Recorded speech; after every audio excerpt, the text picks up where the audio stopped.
જેવો ગણો તેવો તમારો પુત્ર જાણી પાળજો, મને પાપના પંથે જતા અધ વચ્ચેથી પાછો વાળજો.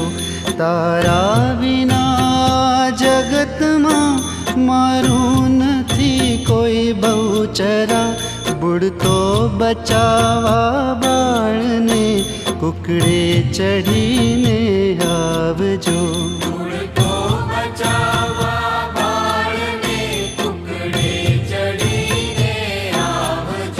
જેવો ગણો તેવો તમારો પુત્ર જાણી પાળજો, મને પાપના પંથે જતા અધ વચ્ચેથી પાછો વાળજો. તારા વિના જગતમાં